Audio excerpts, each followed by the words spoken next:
Hi everybody, how you doing? I'm Pabs, a Rising VTuber and an artist, and today we're going to be doing a little something different. We're not actually going to be drawing very much. I do have a page in CSP open, but that's just in case we find something particularly cool and I feel like drawing it immediately.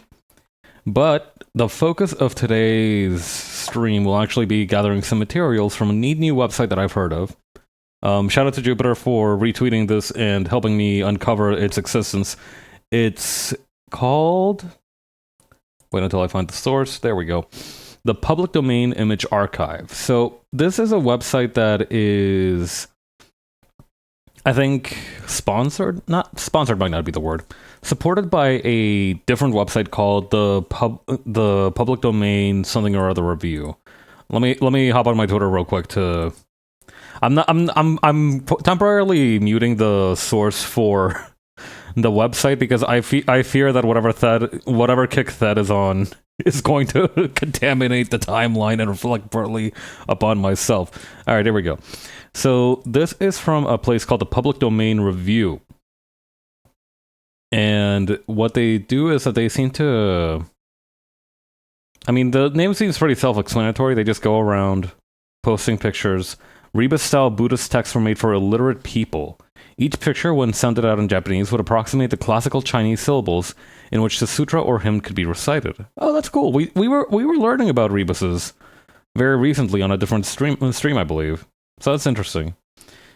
But yeah, we'll mostly just be doing the the infinite view, I think. I'm not sure. I mean, we could take a quick look at the categories. What do we got? We got pre-16th century. Let's take a look at that. Okay, so very much what we expected. What the hell is that? Do you suppose this is supposed to be a skull? Nowadays, when we seek a holistic picture of our world, many of us might look to the internet. It is debatable whether this crowdsourced glut of information provides us a more extensive or accurate version of things than the encyclopedias and natural histories of old provided by their readers. A great deal, after all, depends on the interpreter. Okay, that doesn't seem to be particularly relevant, but... I think this is supposed to be a skull, yeah. Yo, it's my guy Bigfoot. And he's taking pottery classes, from what it seems like. Okay, so this is the blurb for the collection here. And it seems to be a large gathering of these kinds of images. Yo. Octopus skull, big foof, big and footin. Is this from Germany? Yeah, Der Naturenblume. So yeah, it's... Oh my god, this forest is full of large and feetsen. But hold on, let me go back real quick. Let me take a look at this thing. Oh, shit. Oh, I do like that one. I don't know, there's something very funny about these older medieval manuscripts that have some kind of insane cryptid on the... on the forefront without even really trying. The people from the medieval time could have shitposted as easily as we breathe. What else we got in here? Yo! Speaking of big feet! This is kind of a fascinating perspective, too, because the feet is coming in pairs, but one of them belongs to whoever's on here on top, and the other one belongs to whoever's on here on the bottom. Yeah, no, for free, that's crazy. I almost thought they had 6 toes on one of these, but no, it's the correct number. Hands are kind of big too. This is 14th century yaoi. What else we got in here? Big fan of this fucking thing.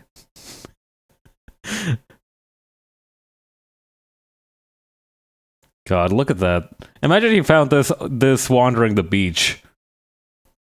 So it's like a crab with a mouth, or like a crab that has teeth. 80% sure that crab don't have teeth. I'm almost certain that crabs do not have teeth. Again, big fan of whenever fish have limbs. What were they cooking? Do you suppose? Because normally, right, even if fish have some kind of appendage, you wouldn't really think of it as a As arms... Well, no, I guess with legs would be even weirder on fish.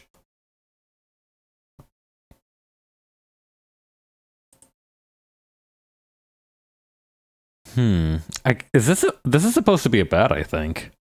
I mean, obviously because of the wings, right? But, like, at the same time, it's like... Is it, though? Lots to be uncovered here. Very good inspiration for all kind of, like, half-human freaks. Like, this thing in particular, I don't know, maybe it's the winning smile. I'm going to grab this one, actually. I think the best way to do this is to just Control-Shift-S so I can take a screenshot of the whole thing. Just so I don't lose the source.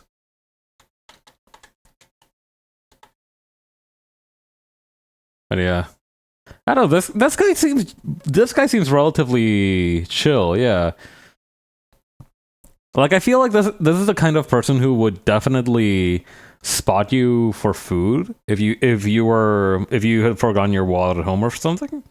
But he would also demand a share of fries whenever you got fries. Not just when he spotted you, but you know, on multiple occasions, on non-spotted occasions. Yo. What? I like that there's like a like this border, this ring right around the ankle, because it makes it look like it's wearing slip-ons. I don't know though. This feels like a very accurate depiction of what an elephant would be like if I had to. Why little John got socks on in the jacuzzi? Or Little Wayne. I think it was Little Wayne. But yeah, God. No, this is definitely... If I heard of an elephant and all I knew that it was like a huge, ill-tempered thing with a trumpet for a snout, this is definitely my approximation of it. Not sure about the shoes, but you know, you can't win them all. I'm also saving this one. I appreciate the big angry elephant looking thing. I don't know, there's this very precise kind of... Hang on. Oh, something weird's happening here. There we go. But yeah, I don't know, there's this very precise kind of straddling line for me, right? Where I'm a big fan of these whenever they look fucked up enough to be their own unique thing, but not enough to be like incomprehensible. Like this one, for example, doesn't really do much for me. You know, is this supposed to be a spotted hyena? Is that the thing? Hang on. Let's take a look at the collection theme blurb thing. These are all going to be enemies from Metaphor 2. You know it, brother. Sign up for our newsletter. Maybe another time. Maybe another time. Produced in Utrecht or Flanders, sometime in the mid-14th century, contains quite a number of memorably rendered creatures, some real and some imaginary, and would have acted, in its day, like a kind of Wikipedia of the natural world. There is an elephant with a funnel-like trunk in a landscape of mushroom-esque trees, several bipedal, winged or horned fish, and a rather mean-looking oyster. Wait, hang on. I want to take... can we get eyes on the oyster? I'd like to look at the oyster. Which one of these looks kind of oyster-like? Could it be... Is it this one? I feel like it might be this one. This might be oyster-like, but this is more of like another... You know, this is another kind of mollusk. Maybe it's this one, actually. I don't know. Can we get better eyes on this oyster? Is this it? I think this might be the oyster. I don't know what else it could be. It's like some kind of rancorous kiwi bird. Okay, let's see. A compendium of cute animals this is not. Most of these beasts are found sporting the same grisly grin, though often to the point of comedy. The evil bird. Just like in Wallace and Gromit. Okay. It's an illustrated version of the poet Jacob van Merlens Der Naturen Bloem, which itself is a shortened adaptation and translation into Dutch of De Natura Rerum by the philosopher and theologian Thomas of Cantimpré. The tradition of such encyclopedic studies of natural things stretches back nearly 2 millennia to Pliny the Elder! Woo! I love it whenever that guy comes up. He's a dumbass. He was very thorough, though. Like my guy had the wrong idea on almost every single front, but he had the spirit. Yeah, we're out here learning. The 13 books of Van Merlans De Naturen Bloem focus on man, quadrupeds, birds, fish, and other sea creatures, reptiles and insects, trees, medicinal herbs, springs, gems, and metals, proceeding in roughly alphabetical order according to the Latin names. But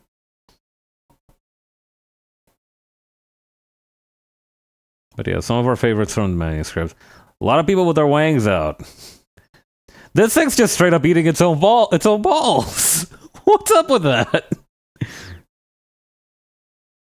I don't know. Maybe now that we've got a closer look at some of these, we can spot the oyster more easily. I think we need to see which artist whose work is on this website the most standout freak, and this guy is definitely a contender. The thing is, this guy doesn't feel like a particular freak. This feels... I know exactly what this is. This is a dude who was born too early to make fan-made Pokemon and was tragically misplaced from time. That's what I feel like this is. High five, fish.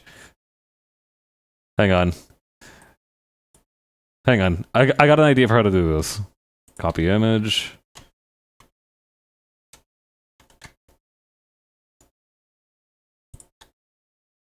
The Mermaid Knight is kind of sick, actually. Hang on. Where was the Mermaid Knight? Oh, there we go. Again, look at this thing. I think this is also supposed to be some kind of mollusk. That brown ball is Sonic's granddaddy? Send that to Raph. Will do. There's an alternate timeline out there where these became the popular monster collector game. Yeah, and instead Pikachu's the one in metaphor.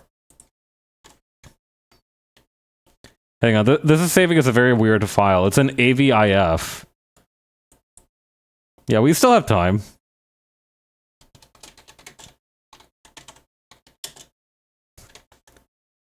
Hang on.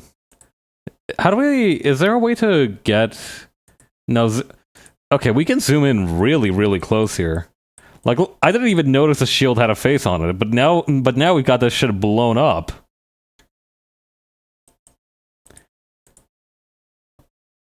Hang on. Untitled image. I'm sure I can find it somewhere along here.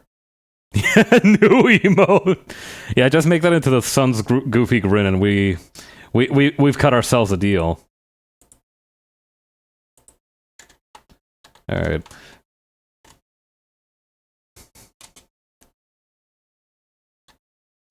Alright, I sent the Mermaid Knight to Raph.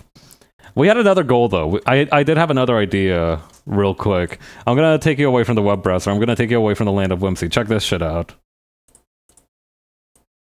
Psh, high five.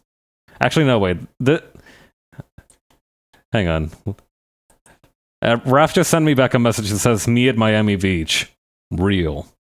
Here we go. High five. I love messing around with images like this. Alright. What else we got in here? A lot of these actually call to me. Like, look at this thing. Can we find it somewhere around here? It's almost like there's two of them. Hang on.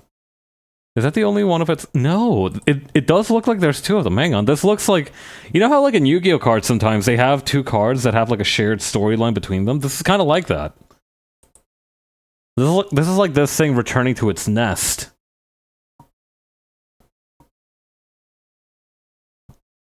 Is this supposed to be a bird?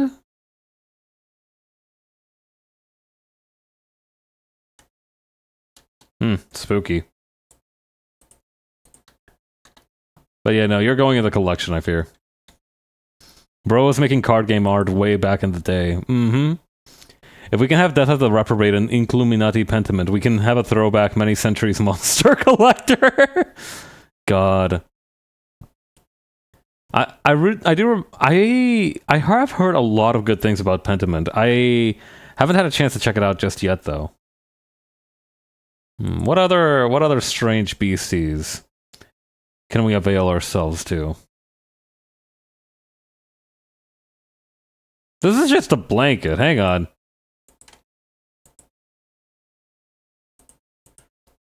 They straight up got Charlie Brown in this sucker.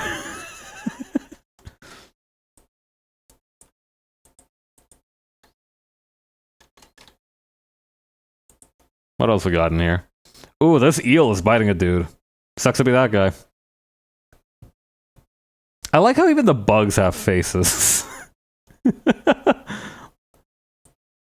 and a little bug butthole. I think it has too few limbs to be a spider, but this is some kind of insect.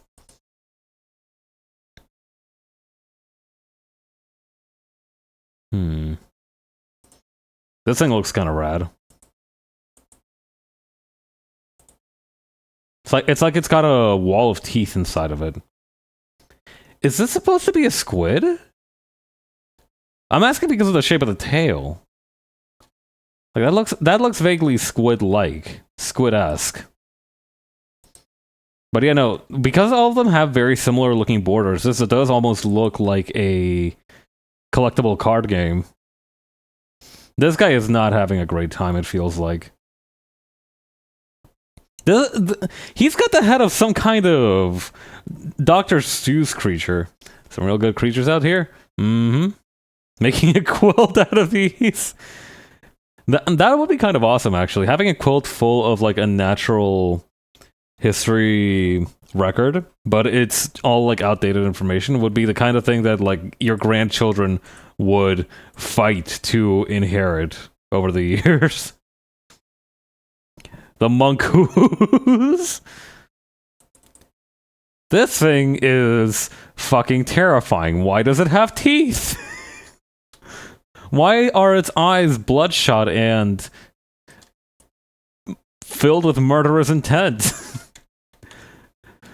Even back then, you knew nobody fucked with a goose. Or maybe it's a swan, who knows? Why does its teeth have cavities? True! It's got, like, fucked up hollow teeth. It's got teeth with holes in it. This is just a normal picture of birds, it feels like. A lot of these are just normal birds. This dog has a hat. That's fascinating. Wait, no, it's got hooves. It might be some kind of cow. But it has a hat. Like, that's definitely a hat on it, right? Am I crazy, or is that a hat? Send that beast to war. It does look a lot like a World War I era helmet. That thing's gonna get trench foot. God, I remember being in, like... Stop showing me the picture of the thing eating its own balls. I don't want to look at it. Let's take a look at this thing instead. I have a vivid memory of learning about World War I in history class, and they showed us this movie called, like, War Horse or something like that. Which was, like, about this horse that got traded around during World War I between, like, the Germans, the British, and all kinds of people, and it was kind of a strange movie, but definitely well made. There was a sequence in it where the horse was running through shell fire, and it was pretty rad. Okay. So this is from the pre-16th century. We have a lot that we can go through.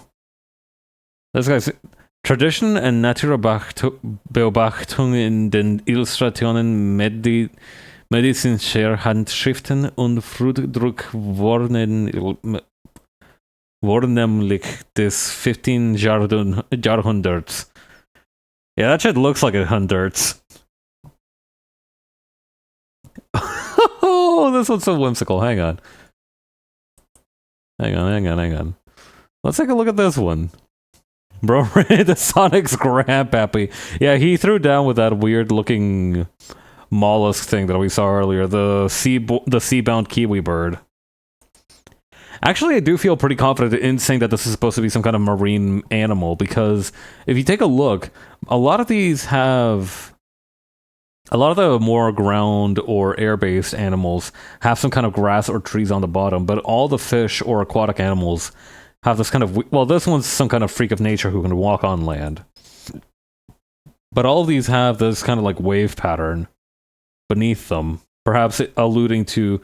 This thing is just hanging out in fire, apparently. That's the guy who evolved. Yeah, they didn't want to, they weren't supposed to tell you this, but like the evolution that happened that made fish turn into humans only happened around the 14th century. That's why nobody gives a fuck about like anything earlier than the Victorian era, right? Like if you ask anybody what happened before the Victorian era, they're like, I don't know. Oh god. This thing also gets to have like a elephant trunk for whatever reason. God's most beloved creature gets legs and also an elephant trunk. Well, I guess elephants also get that, but instead they have four legs. Maybe it's a thing of like the fewer legs that you have, the more you are beloved. You know, 8 legs are a punishment. This guy seems pretty chill with it though. Like look at him. He's got 4 legs, two of them mismatched. Rainbow-colored beast from 15th century Book of Hours. What's a Book of Hours? Front legs kind of like fins? Yeah, kinda. Doesn't really... They're halfway between fins and halfway between legs. A selection of wonderful little illustrations from a Book of Hours attributed to an artist of the Get-Brugger school and dating from the late 15th century. The pages without full borders and margins have been decorated with an array of different images, depicting flowers, birds, jewelry, animals, household utensils, and these superb rainbow-colored grotesques. Hang on, I'm gonna look up what a Book of Hours is.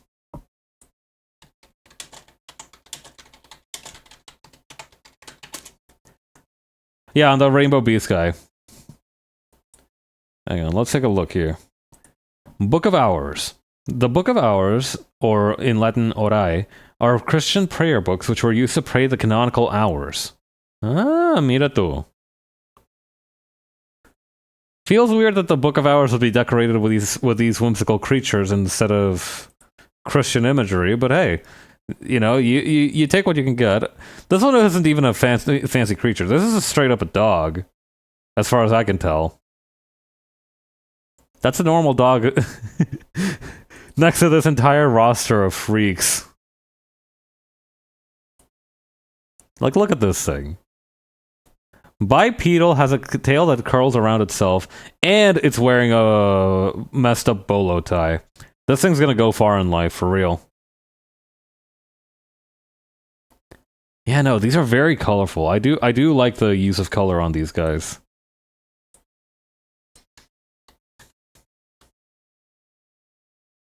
Especially this one. This one in particular feels so mellow.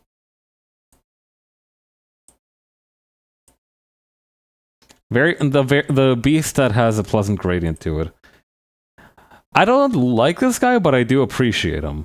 There's something very charming about him. He's like a Star Wars alien, but from the 15th century, actually. 15th century on the turn of the 16th century.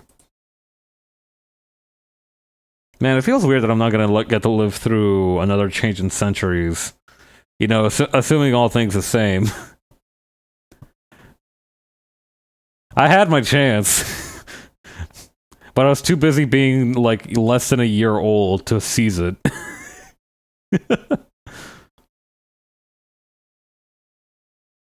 Quitter talk? Alright, bro. Fucking Tortoise Age Jones back there. We got 80 years, could live to it. I mean, the median age for Ecuadorians is like 75. I mean, and I guess I could take into account economic factors in Ecuador itself, but I'm already like 1, 2, 3. I'm already like a quarter of the way there. Not to mention, I could die any day. All kinds of strange things can happen. Time to create a gimmick account to post specific me wanna eye scenarios that fit the appearance of these beasts. This guy is very tortured, but he does have J's. Again, quitter talk. Alright, I'll do my best to live a long life. Eat more rice and surely everything will be okay. That's true. That's true. Never mind. We have the solution now. Someone tell Bogleach about this stuff. Can we talk about these dudes' Louboutins? I thought this was just like an expression of anguish, but this might be more kind of like some kind of mueca of cuntiness. This kind of feels like he's just like going around late at night in his own house. Doesn't want to wake up the roommates. He's got his little booties, his little slippers on. He's kind of rocking it, yeah. Slay, beast, slay.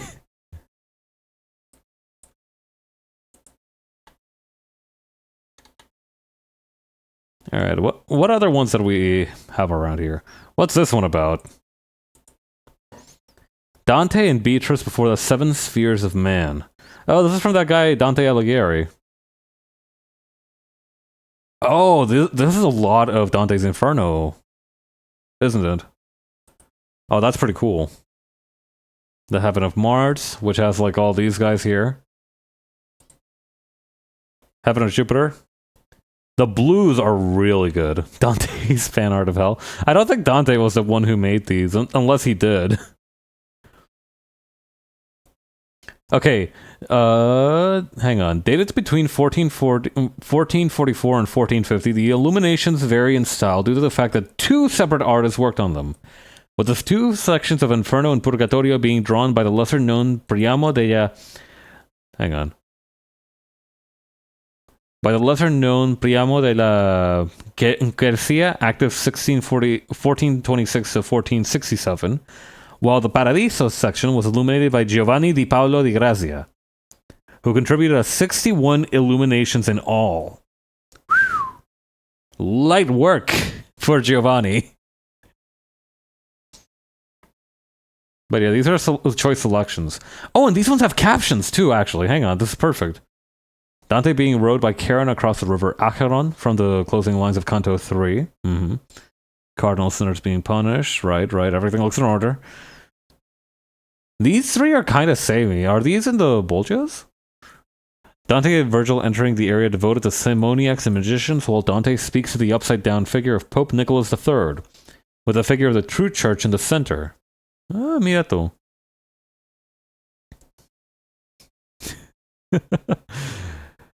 Oh yeah, light work is technically a pun because these are called illuminations rather than illustrations, aren't they?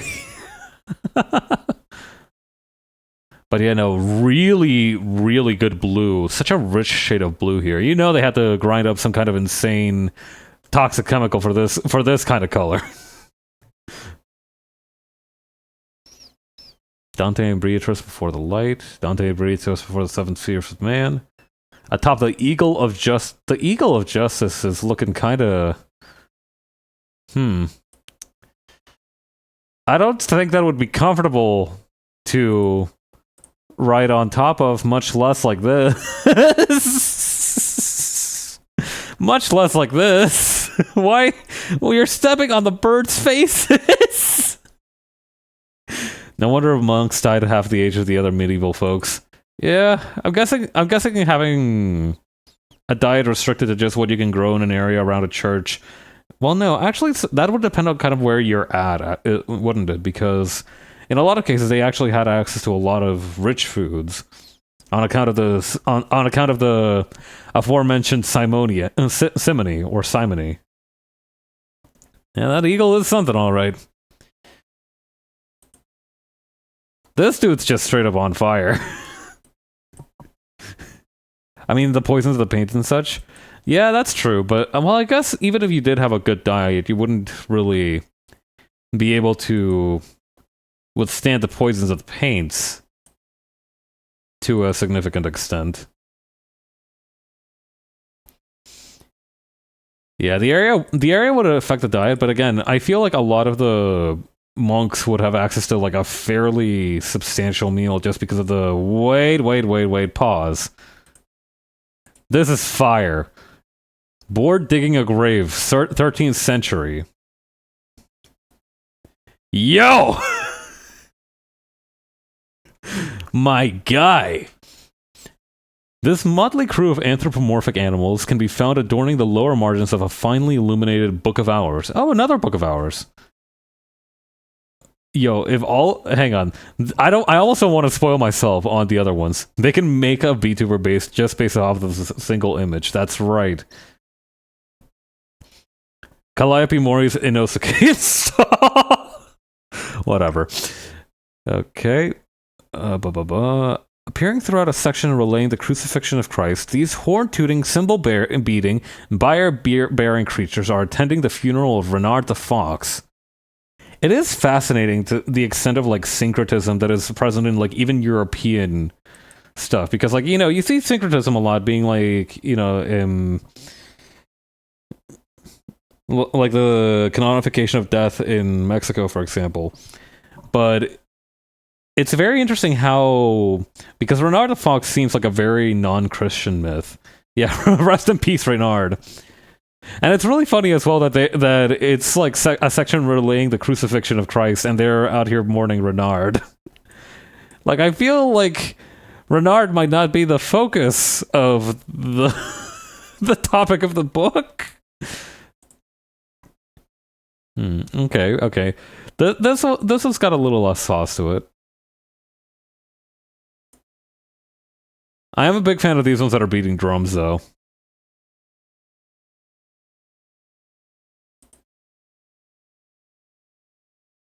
Go with a cross.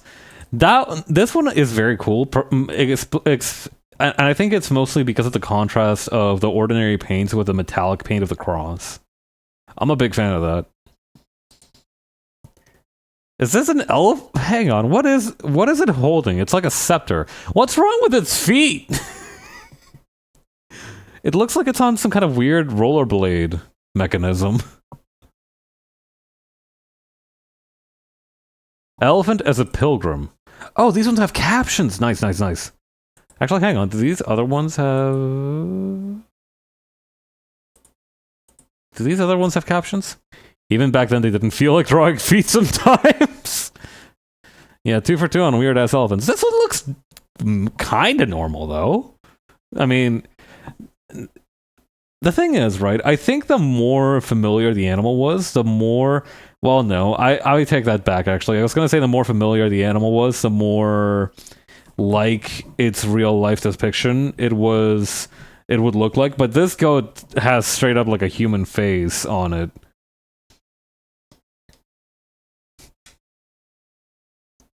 In order to draw an elephant, you had to be near one or go off another portrait, so that shit was tough, to be fair.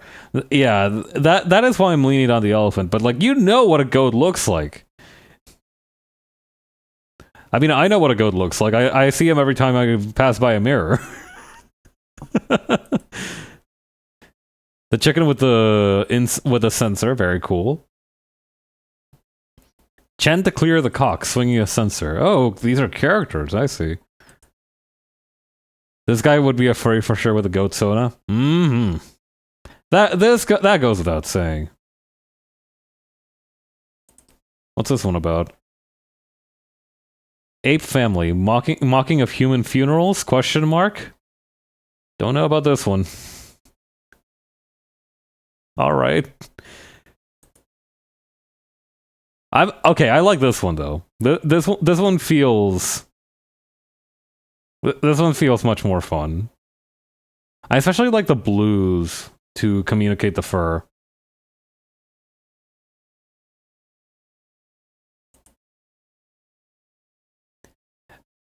Obsessed with the weird ass bagpipes this dog is carrying. It's like a cat, but like with a.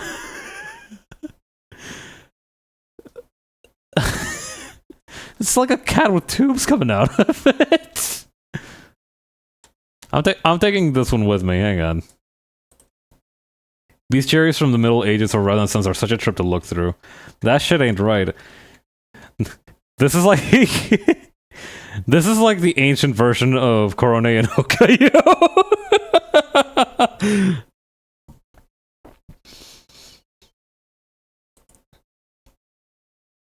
Japanese yokai would be friends with these freaks. They would get along fabulously. Sheep ringing bells. This guy is kind of this guy's hitting that shit cleanly. This is such a good pose, actually. Very strong sense of contrapposto.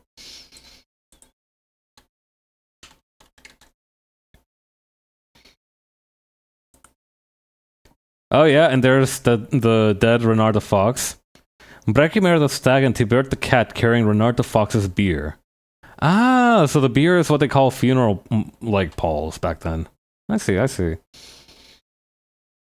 And finally, my guy Boar digging a grave. Oh, the grave is for Renard. Ah. I will say, this Boar is striking me as kind of a dullard, because why are you digging with a scythe? Unless you're making, like, a particularly shallow grave. It feels like you're kind of throwing a little bit. Hang on. These ones look fire. The boar does not know better. That's true. He's just a guy. He's just a boar. He doesn't even know he doesn't even know he shouldn't be able to hold those things, let alone how to dig with it. Boars are digging animals, though. They can dig in the ground for tubers. This I know.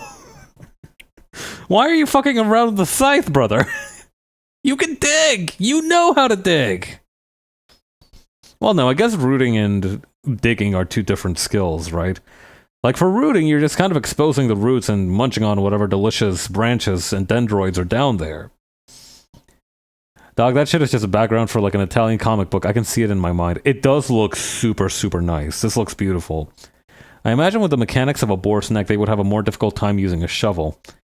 That's fair. Honestly, I see where you're coming from. You are making a fantastic point, actually. You have to work with the tools that you can leverage best. I guess a plow would probably be a good tool to some extent. But yeah, let's take a look at this one. What is this collection all about? Journey from Venice to Palestine, Mount Sinai, and Egypt. Anda, mira tú. Just using all the location pictures in this archive of backgrounds for comics of the future to save so much time. I think you're onto something there, yeah. Selected images from a beautifully illustrated account of a journey made from Italy to the Middle East. It could actually be Italian. The Italians have not changed since the time of the Crusades. This is known.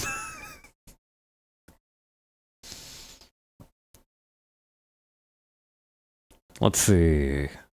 Purported to reflect a journey made in 1465 by Gabriel Muffel, third son of the Nuremberg patrician Nicholas Muffel.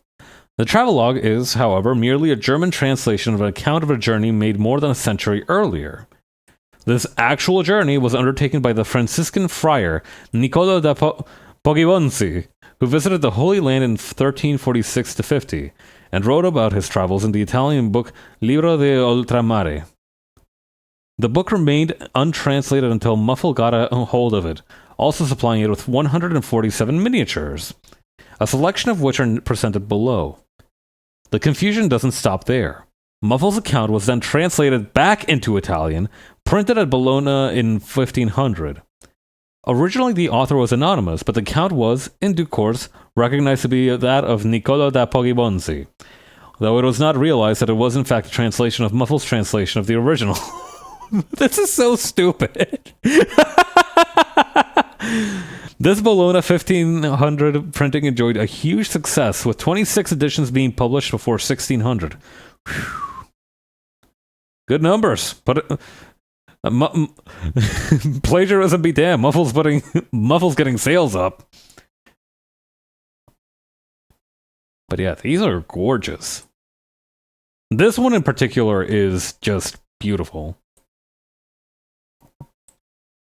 Taking this one with me.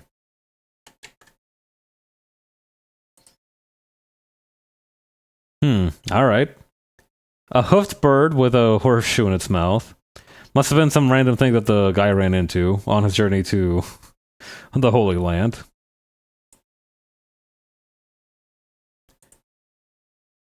This dude playing on the horn on top of the parapets is really funny.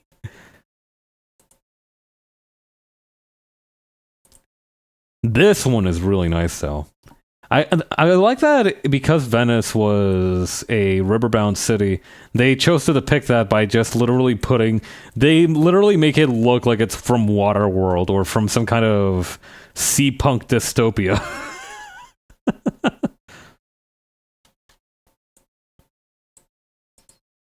All this shit's underwater. Mm-hmm. Italians are amphibious. This is known as a matter of fact.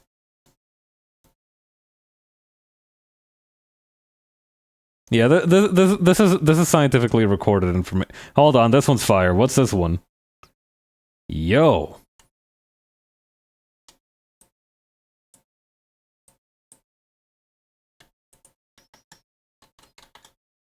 All right. What else are we cooking with?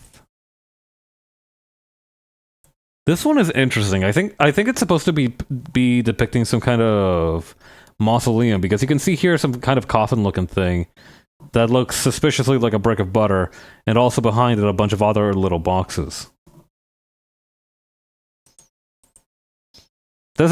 Wait, this is a war elephant.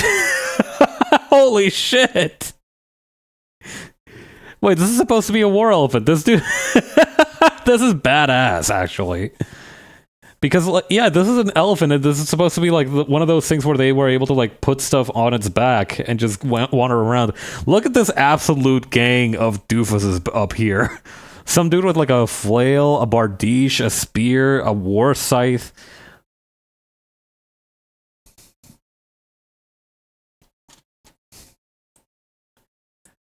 Doing a drive-by with, like, a war elephant or something back in the medieval ages must have felt good as hell. Huh. Is he gonna be okay?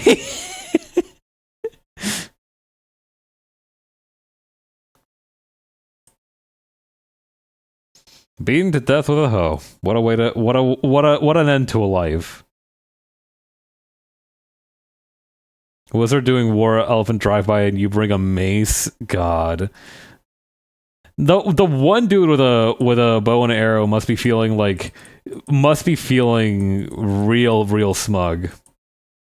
Night on top of the war elephant. Bro, can we pick up some Burger King on the way back? Oh, here we go. 6 studies of pillows. Pause. What? Yeah, that's the Albrecht Dürer's. Wait, Albrecht Dürer. I've heard of that guy.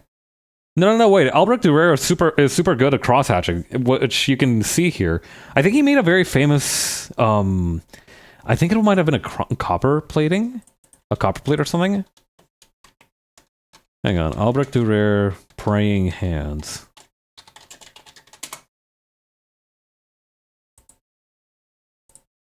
Yeah. Here we go. Yeah, look at the cross-hatching on this stuff. Like, this guy was cracked when it came to adding additional detail.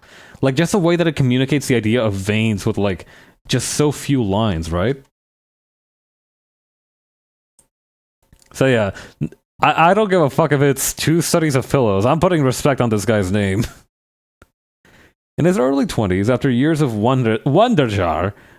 wanderjaring across Europe, Albrecht Dürer returned home to Nuremberg, now fully trained in his craft. During this moment of transition, the young artist completed a double-sided line drawn in pen. On one side, we find a self-portrait of Dürer. The artist is bodiless, except for an outsized hand, posed as if holding a pen too thin to see. A pillow appears below his shoulder-length hair, pressed into a hatchet shadow, which mirrors the darkness of his palm. While the artist's portrait is believed to have been a preparation for a portrait of the artist holding a thistle, considered one of the earliest independent self-portraits in Western painting, the presence of the hand and cushion create an unlikely trinity. There is a harmony that you wouldn't expect at first, says curator Stijn Alsteens, as the observing eye, recording hand, and object of study come into alignment. Yet there is also something uncanny about the chosen perspective, for the pillow looms upward toward the viewer, unsupported and at an angle that is difficult to explain. So we've all had this problem at some point, huh? Ah, I see what they mean. Yeah, no, this definitely looks like he was practicing a self-portrait first and then just happened to start drawing a pillow. And then there's the 6 pillow drawings. I see, I see. Very cool. Albrecht Dürer. Bro, why are pillows so fucking hard to draw? I'm so tired of seeing this mud eating its own balls. Hang on, this is new. Let me take a quick drink, though. Hang on. Where's my... there we go.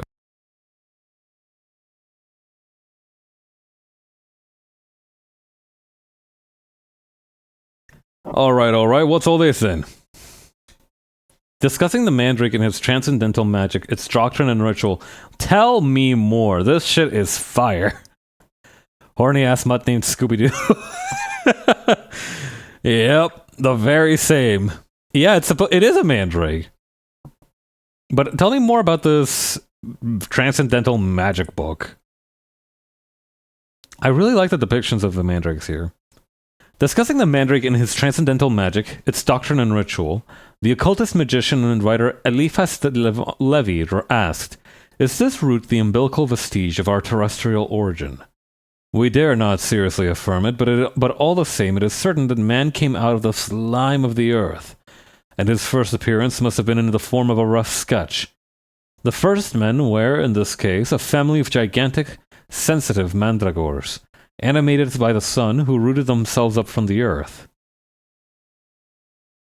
Huh. Fascinating parallels. This dude was absolutely not cooking, but you can see some really interesting parallels with actual science. Like, for example, the idea of man came out of the slime of the earth. That shit sounds to me like the primordial soup. He had no idea, but he was kind of on the right track. But yeah. Gigantic, sensitive mandragores animated by the sun who rooted themselves up from the earth, huh? That sounds kind of like what I did. Yeah, the primordial ooze. I was just saying that, right? Very, very evocative. The slime. The contemplative slime. Levi was far from the first to be fascinated by the strange humanoid appearance of mandrake roots. They have a long cultural history steeped in medicine, mysticism, and myth, potentially reaching as far back as ancient Egypt and Mesopotamia. The earliest reliable textual description of the mandrake appears in Genesis, in which mandrake berries make a barren woman fertile. Since then, they have been figured in countless medical texts and pictured in herbals as little bearded men or bushy-haired women with forked root legs. These range from carefully painted manuscripts from medieval herbs to printed 18th century compendiums from across Europe and Asia. Many were illustrated versions of much older texts, remade multiple times over the centuries, preserving ancient mandrake lore. Go on? Oh, these are kind of cute, though. I like, like some of the ones up here. This one's kind of freaking me out. The one that's riding on top of a dog for some reason. But these are so fuzzy looking. They're really cute. The roots, leaves, and yellow fruits of the mandrake contain hallucinogenic tropane alkaloids, which cause blurred vision, raising heart rate, vomiting, dryness in the mouth, and a host of other symptoms. Aha. Go on. Strong doses can act as narcotics, causing temporary paralysis and unconsciousness, along with delirium and hallucinations. You eat a little man and suddenly you are on Mars. You are no longer on Earth. Lie down on the floor and grip as hard as you can. You are going to learn this lesson the hard way. Sounds like ergo poisoning. I'm not familiar with that, but it definitely sounds like what happens when you eat something you're not supposed to eat. According to Maud Greaves, a modern herbal, in 1931, mandrake was used in Pliny's days as an anesthetic for operations, a piece of the root being given to the patient to chew before undergoing the operation. They were also valued as emetics, aphrodisiacs, and sleeping aids, used to treat rheumatism, melancholy, and a host of other ailments. Hippocrates described, around 400 BCE, how mandrake, taken as a small dose in wine, less than would occasion delirium, will relieve the deepest depression and anxiety. Damn. Sandrake root. Ergot is a fungus that grows on rye, eventually being used in the discovery or synthesis of LSD. Huh. I didn't know that. I've learned something new today. Thank you. Along with their medicinal uses, mandrakes had magical powers. In the 4th century, Pseudo-Apuleius described how mandrake could remove the effects of demonic possession. For witlessness, that is devil sickness or demonical possession, take from the body of the said wart mandrake by the weight of 3 pennies. Administer to drink in warm water as he may find most convenient. Soon he will be healed. Alright. I like how the... Wait, I see what's happening here. Hang on, I see what's happening here, actually, because the dog, I think I get it. The dog is supposed to be running away to pull out the mandrake while the other guy is covering his ears. These are really good, though. I like some of these.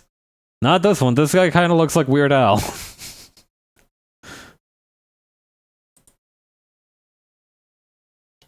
But yeah, it looks like in a lot of cases they tie a dog to pull out the mandrake. Is that right? Hang on. Yeah, no, here we go. Someone wanting to harvest a mandrake could apparently loosen the earth around the root, tie one end of the rope to it and the other end to a dog, and then move quickly away. The dog would follow, often coaxed by food, and drag the mandrake up, succumbing to its deadly cry and rendering the roots safe to handle. What a dick move.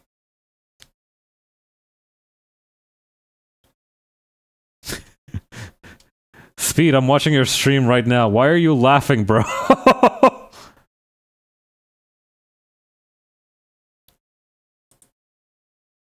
Hang on. More info.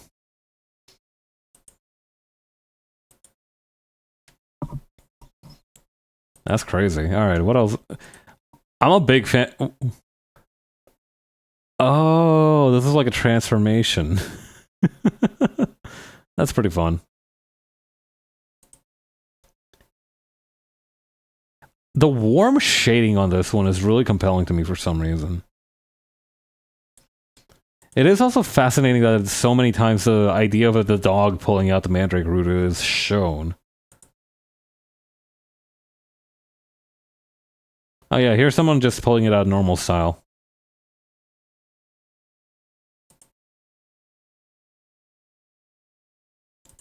A couple of these guys are hitting the same pose. Is it the same one? Ortis Sanitatis and... No, it is a different one. But these two illustrations look fairly alike.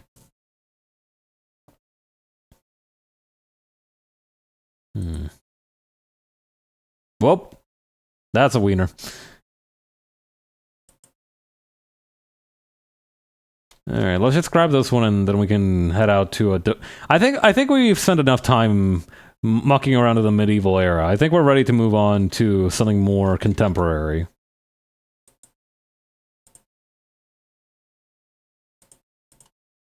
Let's see. How about we skip ahead a couple centuries? How about the 17th century? Ooh, alright. Now we're cooking with something, because these are much more detailed, much more hatched, very much in a kind of realistic style. Oh, I am gonna have a field day with this one. Yeah, no, you can definitely see that these are supposed to be... What are these supposed to be for lithographs? Major art progression noticed. I mean, we did jump ahead 2 centuries. If we go to the 16th century, we should still see...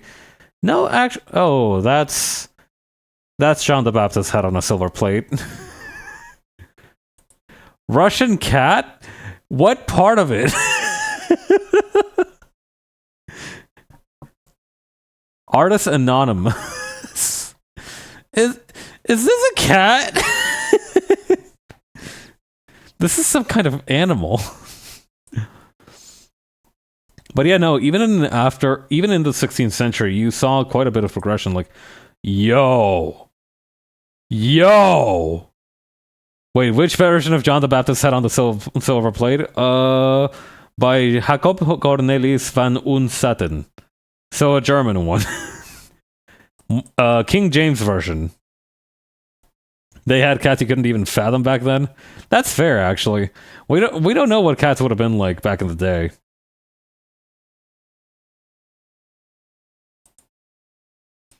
Wait, hang on. They got a whole damn collection of my guy John being decapitated over here. I love learning. Yeah, no, there's like, hang on. There's like an entire article. There's an entire collection of Salome with John the Baptist's head at the Rijksmuseum. Yeah, I know. John the Baptist was very much a beloved figure. I mean, like, I mean, Juan is one of the most common names in South America, right? And so, fun fact: I know that whenever you share a name with someone either older than you or someone from history, they usually call that tu tocayo. You know, it was a very popular topic. Not, I can understand why, because it John the Baptist was a very important figure, and it is a very shocking image, right, of a dude with a head on a platter.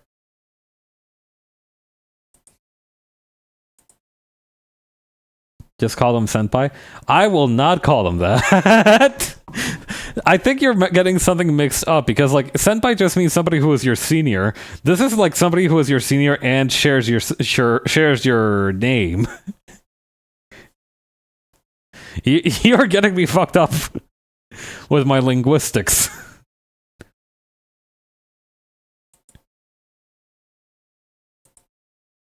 But yeah, no, take a look at this. Super Senpai. That's that thing that V and J watch every weekend. That name's already taken. A lot of these are these supposed to be citadels? Yeah, the works of Mars. These are absolutely designs for citadels. Not sure what this is supposed to be though. Theodore Marcial, Civitas Veri Sive Morum. Published in Paris at the beginning of the 17th century by Ambrose and Jérôme Drouot, Civitas Veri Sive Morum, The City of Truth or Ethics, presents an allegorical poem by Bartolomeo de Bene, a reworking of Aristotle's Nicomachean Ethics, adorned with a series of wonderful emblem illustrations, most of which we feature below. Wow. Oh, and I can actually read these ones. I mean, in terms of making out what the individual letters are. Big fish eat little fish. Hashtag so true. An anonymous engraving adapting Bruegel's drawing into a satire on the fall of Johann von Oldenbarnevelt. Damn, I bet this shit goes hard as hell if you were from the 17th century. Shout out to this Luigi-looking motherfucker with a knife in his mouth and a fish in his hand. You know that guy felt like a winner. Maybe not as much as the guy with the knife that is literally as big as he is. Hey, there's some motherfucker with legs.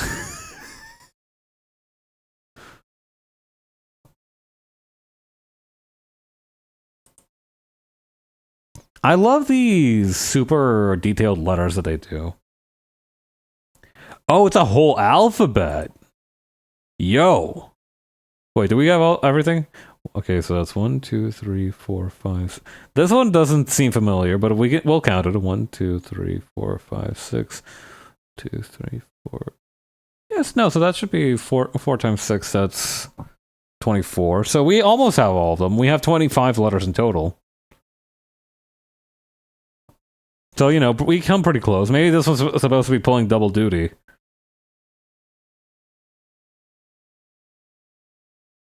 I am fascinated by what the details are supposed to be. This feels very much like Greebling, because these don't feel like they're supposed to depict anything. These are just random. These are almost supposed to like evoke that sort of thing of a pareidolia, where you see a face where it's not supposed to be one. Like this one up here looks like a face. And some of these do have faces in them. Like, this one very clearly has faces. And also, I suppose, a fish. But like this one, for example, this one is all like these curves. I can see kind of like the shape of a chicken's head over here, but besides that, it's very mysterious.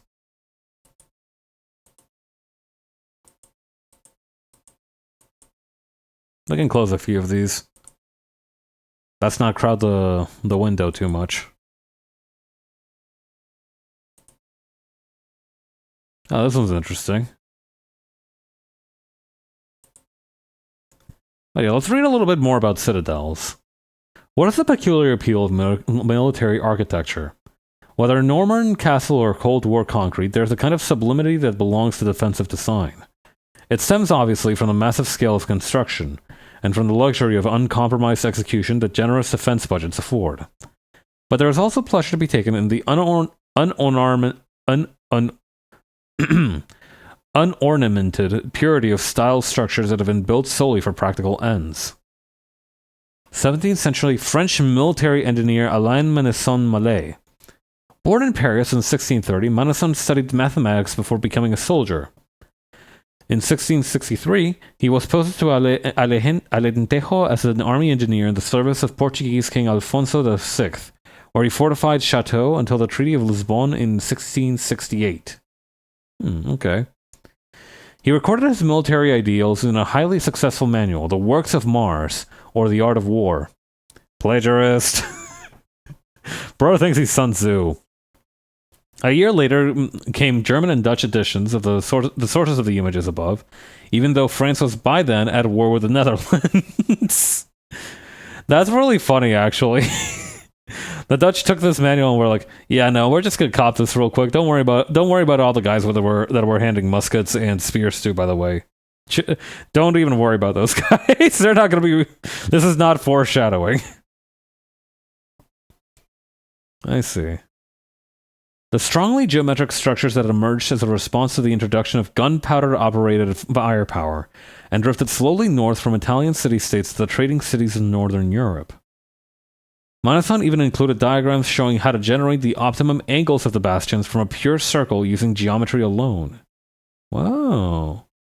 The perimeters were designed to eliminate blind spots and allow for firing outward at all angles from positions protected against attacking fire. Damn, so these are really smart then. The success of the Works of Mars depended greatly on the many fine engravings it contained. These were the work of the Dutch artist Romein de Hooch, who lived for a time in Paris before settling in Amsterdam. A caricaturist, satirist, propagandist, pornographer, and spy. This dude was fucking busy! As well as an illustrator and engraver, de Hooch was one of the most remarkable characters in the artistic ferment of the Dutch Golden Age. Clues to the full range of de Hooch's technique are present in the graphic sketches that fill the margins of the technical designs. This guy sounds like he knows how to party. Here's an action-packed exchange of pistol fire, there a rolling perspective of a field of battle. I see. De Hooch was a political cartoonist, first of all, the virtuoso of patriotic imagery, according to historian Simon Schama. In 1667, for example, he produced a comic strip-like record of the signing of the Treaty of Breda, ending the Second Anglo-Dutch War. Later, he revived the 1600s tradition of so-called atrocity prints. The propagandist cartoons that had once been used to vilify the Spanish, to rouse hatred against the new French enemy. Sheesh. His drawings showed the French playing football with Dutch heads and children being burned alive. In one of his most dramatic engravings, a dike is breaking, with enemy soldiers, peasants, and horses and carts all suddenly washed away. While the star fort of Cordovedoin, which he had painstakingly drawn in geometrical accuracy for Menesson's book, squats in the background, powerless against the force of natural events. Okay, so maybe not such a cool guy. Okay. He set up one of the first satirical magazines in Europe. Alright, this guy sounds kind of awesome, but he also sounds like a huge tool. Never shy of controversy, he made everything from diagrams for a self-defense manual to prints celebrating the art of necromancy. Never mind, I'm back around. He's brought me back around. His pornographic drawings, including a volume titled The Wandering Whore, illustrated sexual positions, earned him a conviction for blasphemy and indecency. God, alright. The Who's fine draftsmanship disguised one thing, however. Impregnable though they might look, the star forts made for obvious targets, and were vulnerable to sustained onslaught or siege, with no means to regroup or escape for those pinned behind their walls. Long after the concept had been metaphorically breached, military engineers continued nevertheless to design ever more ambitious forts, entranced perhaps by the symbolic ideality of the structure so apparent in plain view, such as the Who's. They were rendered obsolete for good with the advent of more powerful artillery in the 19th century. I'm sorry, that is violently funny.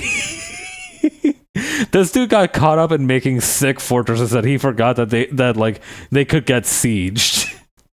Like, my man was out here with like a ruler or some shit being like, hell yeah, hell yeah, hell yeah, hell yeah. Meanwhile, some poor Dutch bastard was out there being besieged by the French, like, ah! the rifle firing is unbearable. He forgot about sieges. Bro forgot about sieges.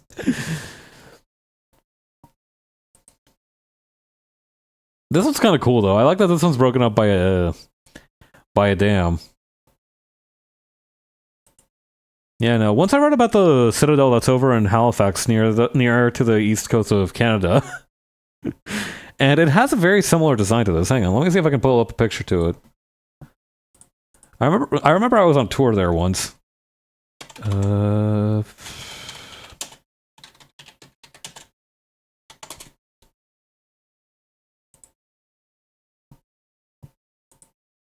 Yeah, you can see a little bit of that influence up here.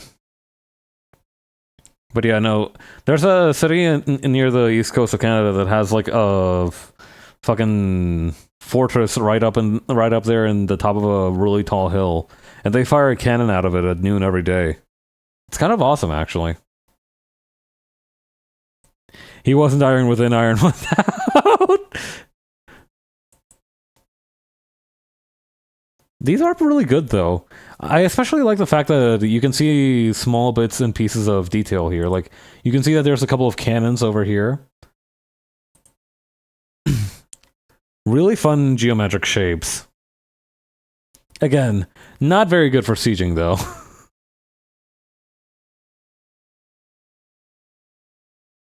It's crazy that the controversial Dutch artist was the one hard carrying this manual, though. like I'm just imagining some random military sergeant being like, where are the pictures? I can't read this book without pictures.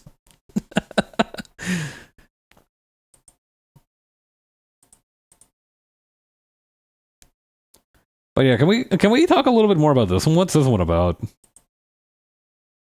This one almost reminds me a little bit of like a Hanya mask. Let me take another drink of water. I've been talking a lot.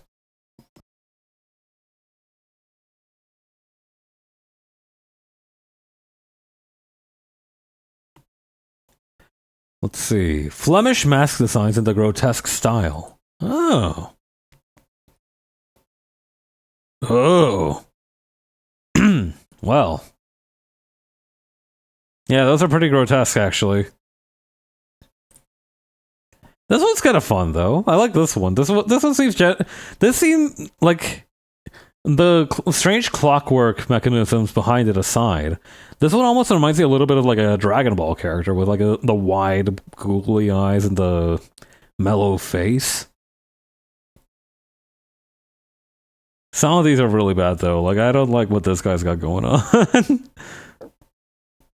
Brother, your cheekbones are melting. You need... I'm not sure what you need, but you desperately need something. This guy doesn't seem to mind his position so much, though. He seems like a fairly jovial fellow. This one doesn't like existing, it feels like. But yeah, this one is very striking, I think. Mainly because it's in 3/4 profile.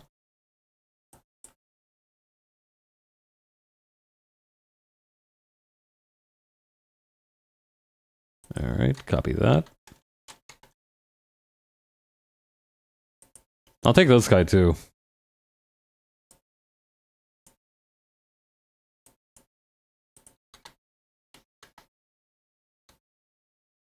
What else we got in here? Geometry. Geometry. Hold on. Pause. Geometry can wait. What's this guy's deal? Images from Ophthalmodulea, the East Augenheist, the first Renaissance manuscript on ophthalmic disorders and eye surgery. Oh. I thought this dude was just straight up like, oh man, this artist has drawn me with like pairs for eyes. But no, this is like supposed to be like a medical manual. Yeah, we've all been there, I think. The first Renaissance manuscript on ophthalmic disorders and eye surgery, published in 1583 by German physician Georg Bartisch, considered by many to be the father of modern ophthalmology. Oh, wow. 92 woodcuts, each depicting diseases of the eye. Some using an overlay technique enabling the reader to dissect parts of the head or eye by lifting up a series of flaps. All right. So you've got a pop-out book for eye diseases. Cool. All right. Very innovative. Yeah, they've got some fucking Captain Underpants flip-o-matic shit with some dude's eyes popping out of his skull. Shit. Oh god. Okay. Accompanying the images is a detailed discussion of ocular diseases, surgical techniques, and instruments used, all written in Bartisch's native German rather than Latin. A highly unusual move for the time. Despite his scientific calling, Bartisch was a superstitious man, believing that astrology, magic, and witchcraft played a significant part in causes of the disease. Ooh, we were so close to greatness. We were so close. The fourth picture shown in the section below depicts a disease of the eye caused by witchcraft. You know what? He might have been onto something, actually. You know, Bartisch didn't have it all there, but you know what? If I saw this shit, I would also assume you got, and I didn't know what medicine was, I would also assume you had been hexed.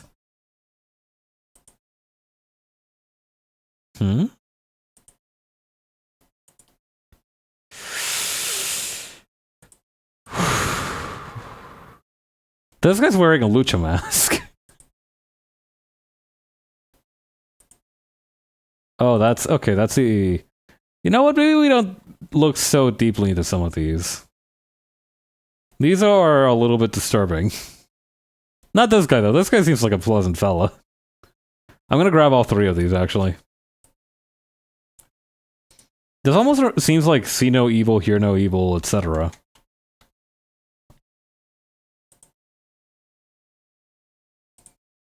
But yeah, let's talk about geometry. I love these old geometric manuals. If I saw anyone looking like these, I would also assume some foul magics were afoot. Let's see.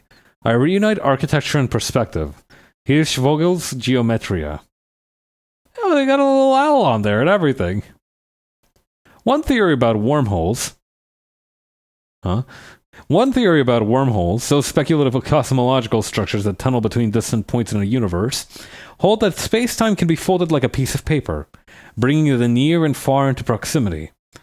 Examining the manuscript pages from Augustin Hirschvogel's Geometria, collected below, we are thrust into an analogous encounter with early solid geometry. Suddenly, the distant past is thrown up before our eyes on screen, and we glimpse another form of interdimensional folding, one much less hypothetical. What's this? Visualizing various polyhedron in 3 dimensions, Hirschvogel unfolds these bodies on the page, creating flat nets, as mathematicians call them, that resemble blueprints for paper sculpture. Oh, that's cool. Dürer was the first to use this method in Underweisung der Messung, and Hirschvogel expresses his Statuen in Geometria, a volume with grand and humorous ambitions, judging by the title page's inscription. The Book of Geometry is my name. All liberal arts were originally derived from me. I reunite architecture and perspective.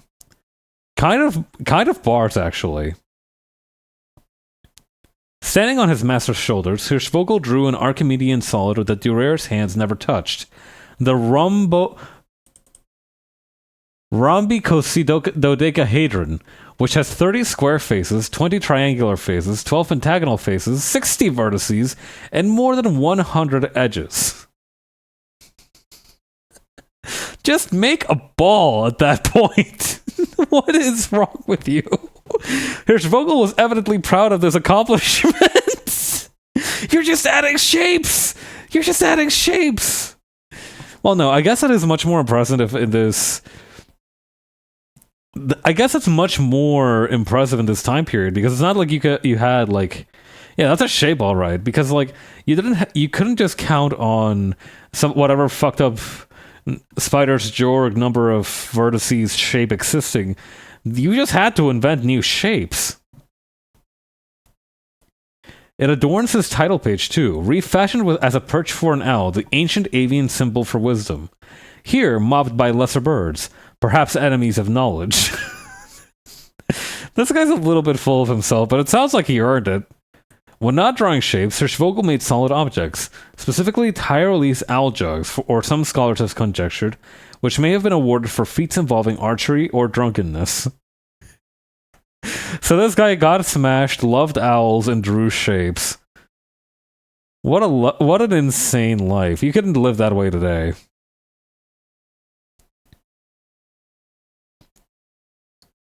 Okay.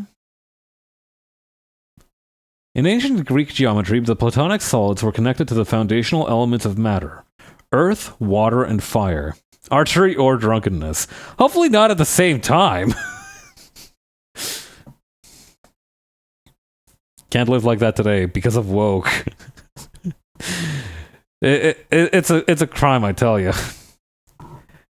Born in Nuremberg and living the majority of his life in Vienna, Hirschvogel witnessed a fifth association come on the scene in the 16th century, the association of dodecahedrons with heaven. Hirschvogel took the sacred geometry further, mapping the Latin alphabet's vowels onto polyhedra. What purposes may have served we do not know, but it hints towards a divine mathematical language, in which sounds and solids cohere in the eye and on the tongue. The abstractions on the page of this manuscript, held by Dresden's Saxon State and University Library, have gained depth as they've aged. Smudgy stains litter the paper, interacting with complex geometry. This decay seems to drag the geometer down from the lofty world of mathematical forms back into the irregular geometry of the embodied life. Huh, alright. There is a very pervasive, I'm noticing, stain throughout all of these pages. It's hard to tell which one has it the thickest, but it does look a little bit like somebody accidentally just like dropped a dollop of water on here and forgot to dab it out.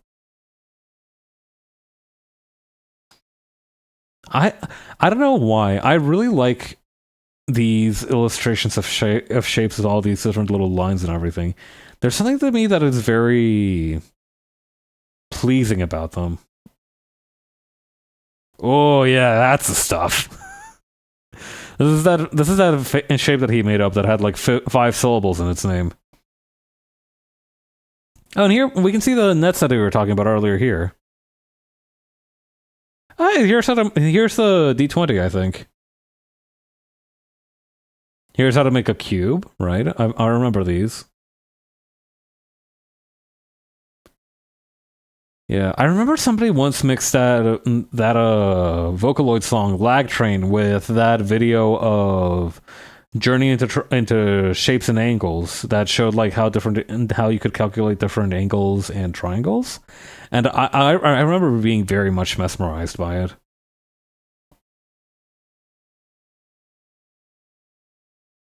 Not bad.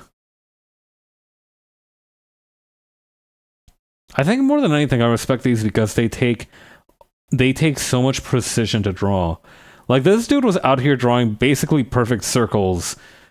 Like how many times is this? 1, 2, 3, 4, 5, 6, 7, 8, 9, 10. 1, 2, 3, 4, 5, 6, 7. So at least 20 times. Probably more.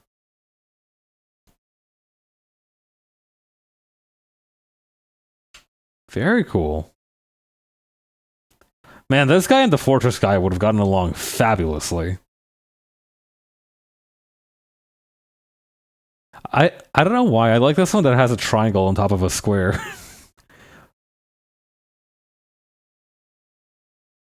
Alright. The ultimate team up. Yeah. Well, they need to get that Dutch artist on the deal too. They would have understood each other very deeply, I assume.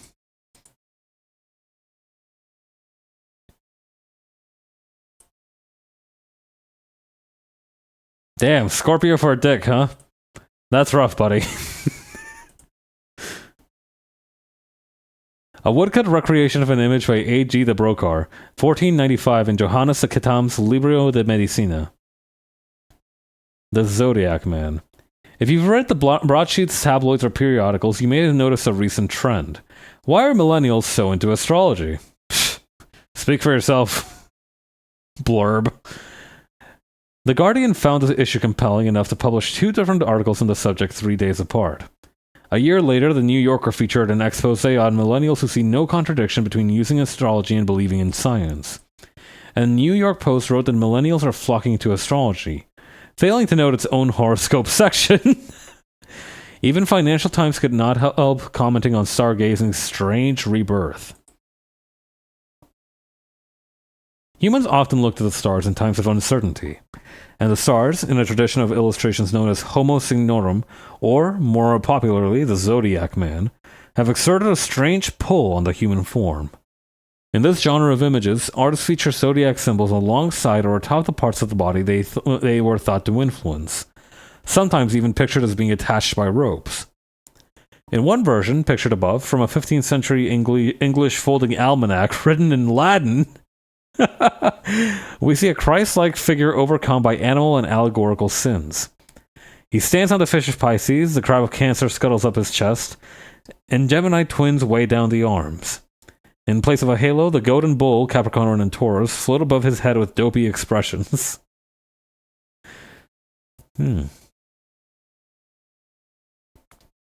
These images were, in most cases, didactic.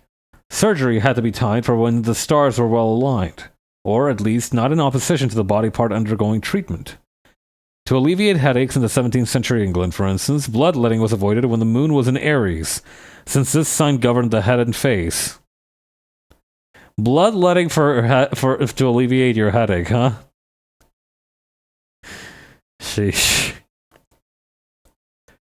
Let's see. Aries corresponds to the head, eyes, adrenals, and blood pressure. Libra to the lower back, hips, kidneys, and endocrines. Sagittarius to the thighs and legs. Pisces to the feet and some bodily fluids. Scorpio to the reproductive organs, pelvis, urinary bladder, and rectum. Leo to the spine, upper back, and spleen. Alright, I see. Unlike many ancient and early modern esoteric practices, it is difficult to delimit the Zodiac Man to a specific region, religion, or civilization. We find similar images in manuscripts from Persia, where the stars appear as if swimming through the Zodiac Man's bloodstream and collected in Antiquities of Mexico. The Viscount of Kingsborough Edward King's facsimile of artifacts from the indigenous peoples of the Americas, whom he believed to be a lost tribe of Israel. In a plate from this volume, Nahual's zodiac signs, the vulture and flint or obsidian knife, for instance, appear like kites strung to the Zodiac Man's eye, toes, mouth, and chest. And Qual, the serpent, slithers menacingly towards his genitals. Uh-oh! Watch out, Zodiac Man! Oh my. They are right, though. This seems to be very... Oh, is this the one from... Yeah, Mesoamerican. Here we go. I like esoterica, but I like stargazing in a more astronomical way. This Zodiac Man sounds nuts, though. Some of these kind of go hard, actually. I like this one. Some of these are really well made, too. What? Why has this one got a mustache?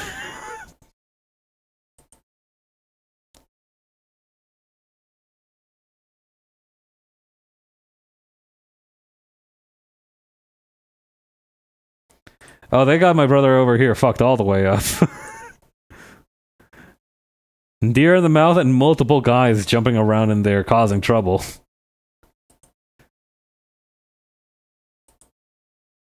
This is also kind of interesting with the way that the animals are arranged on his head. Throwing it back. Yeah. Shaking what Scorpio gave you.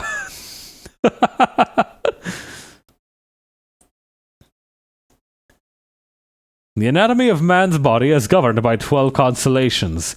The head and face. Hang on. I'm gonna try and read this medieval English version of it. To know the feet. To know where the sign is. First, find the day of the month, and against the day of you have the sign or place of the moon in the 5th column. Then, finding the sign here, it shows the part of the body it governs.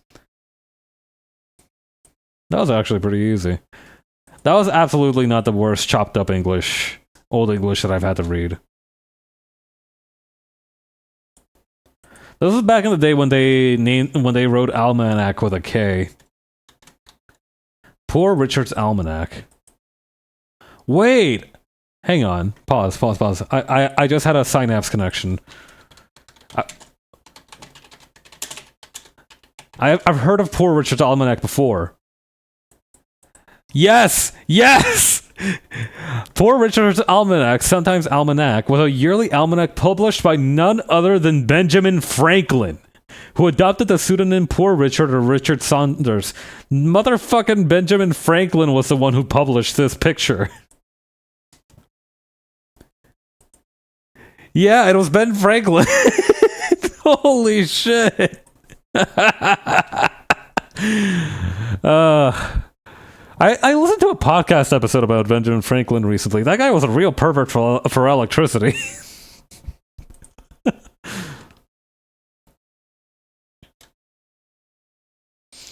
Also, he did basically fuck off to England for like 10 years and only came back to America when his wife died. What a tool. Benjamin Franklin, more like. Bro was kind of a freaker. What's this one about? Oh, these ones are even labeled red. That's interesting. Whew, okay. I've had enough of the 16th century. It's getting a little bit later on in our runtime here. Let's take a look at a more recent era.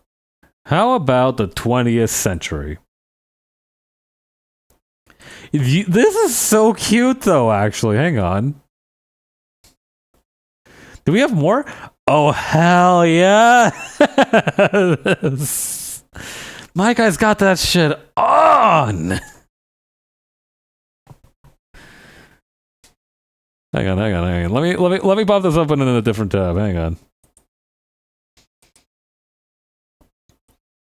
on. Augustus Jeanson's Queen City Ink advertisements. Would you look at that? These advertisements for the Queen City Printing Ink Company are taken from the Inland Printer, a trade journal that began its run in 1884 and is still being published on a limited basis today. Whoa. The bold illustrations by Augustus Janson show off the impressive colors and typography offered by this renowned company based in Cincinnati, nicknamed the Queen of the West, but with offices in American cities from Boston to Minneapolis. Janson, born to Swedish parents in Somerville, Massachusetts in 1866, began a several-year stint working for Queen City Publishing in 1903. By then, he had, in the words of Cambridge Chronicle, become well known to the public through his poster work, which, for originality and design, were unequaled. He was also an accomplished postcard artist, cartoonist, tableware designer, and the author of an illustrated book for children called Hobby Hoss Fair. Aww. But yeah, no, these are all really good. I do like the use of colors. Like, look at this. My guy was moving different.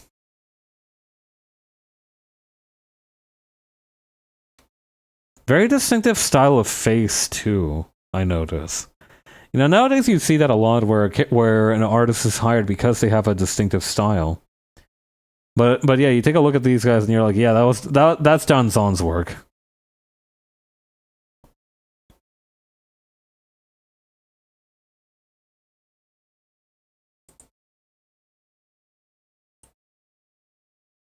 Very cool, very cool. What else we got? What's this one about? The illustrated initials from a German fairy tale book. Oh! So it's like an alphabet book. That's neat. German Fairy Tale Since Grimm. A German fairy tale book originally published in 1912. I see, I see.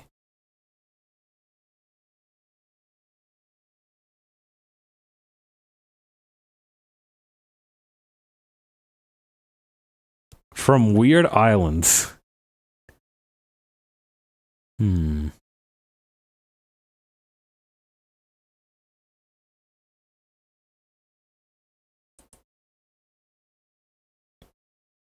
Oh wow, they've even got an ebook reader for this. Book written and illustrated by the same author. Forward. I heard this fantastic story for the first time on a summer evening, and I wish to share at once the pleasure that it gave me with others, of all ages and of all tastes. I must confess, though, that when I had once begun retelling it, I thought more of the pleasure that it was giving myself than of the pleasure that it would give to them. But we all know that the joy we take in contemplating any work of art must be measured by the joy that went into the artist's creation of it. And certainly, the Weird Islands has given me long weeks of genuine happiness. I wish I could have it with others. I wish others could have been there to help me while I worked, and while my friend improvised on his violin tunes as curious as Stravinsky's, and while my little green parakeets nibbled at my brushes. In retelling these adventures, I did not adopt the form of a novel, because in that shape it would have taken 6 volumes to describe Weird Islands, and because I was able to employ another means of description, drawing, which can show immediately people and objects in a way that it would take several pages to describe. Until today, no one has attempted to combine these two mediums in a precise and absolute manner. This is not a book in which the drawings repeat and illustrate what the text is told. Here, the author, when it seemed more suitable for the story, has described characters and objects by a drawing, reserving writing to convey impressions, sentiments, anger, melancholy, sadness, surprise, and joy, or the impatience of the people concerned. And thus the adventures and scenes are told by the drawings as much as by the text. Each is the complement of the other. That is the real character of these stories. Weird Islands was never conceived without drawings. Yeah, no, this guy's cooking. I'm enjoying what he's putting down. It feels very innovative for this era. I know that this method would not suit a novel, where the main interest lies in the development of a character and incident, but it is as natural as it is amusing in a story where the scenes are constantly changing, and where the interest is found particularly in what the queer people, at every step, meet in the way of unexpected creatures and objects, fabulous islands, conciliating and wicked monsters, and creatures who are comic or poetical.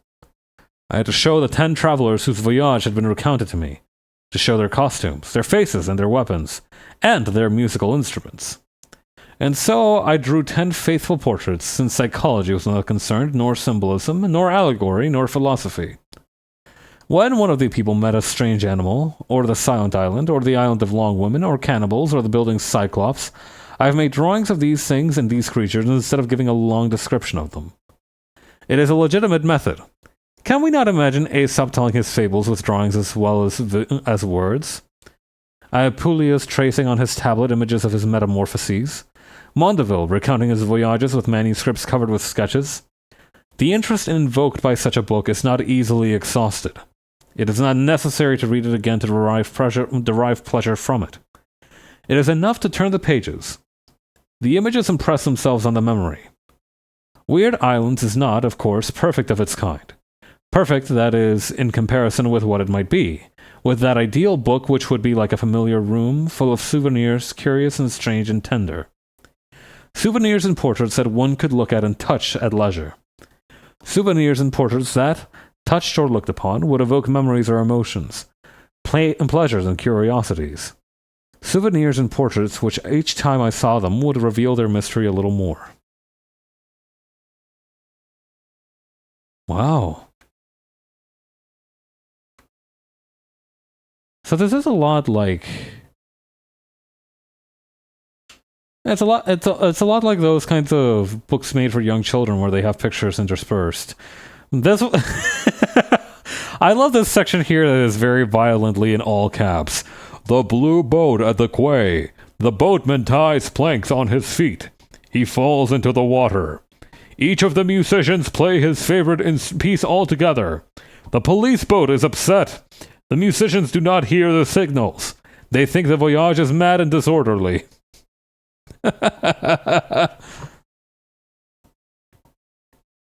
One wonders how many children might have tugged at a parent's coattails to cajole a present of Jean de Beaucher's Weird Islands when it was first released in 1921.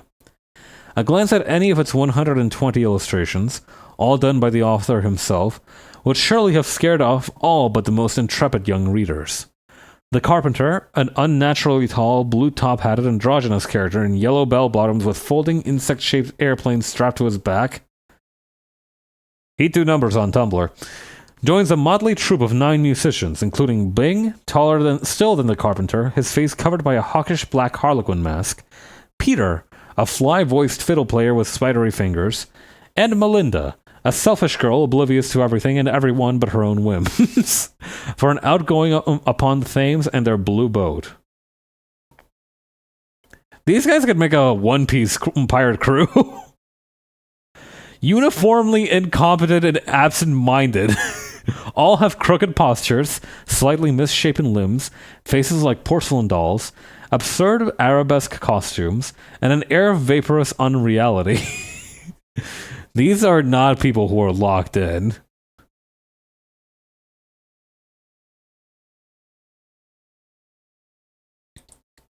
Read books on practical navigation. These are very charming illustrations, though. Something about the line weight is very appealing about them. I don't know, it feels like it's almost straddling the line between a technical manual and, a children's illustration. Which makes sense because the pictures are meant to be descriptive and useful for the children to understand what they're looking at. Big Pelican, whose head was almost human. Yeah, these are cool. This one's kind of scary, though. Darkened the chain of islands with its shadow. Holy shit. This is a baller visual.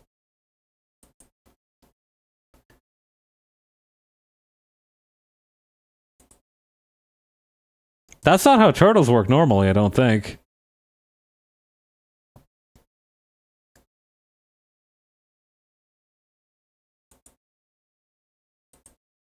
They fell together into the sea. Okay, yeah, I can see how this one would traumatize a child, actually. Those are distributors of water.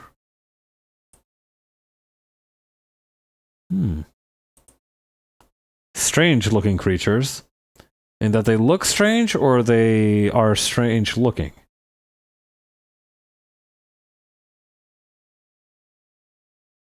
I wonder if any of this had to do with the Odyssey. The Cyclops immediately drew away.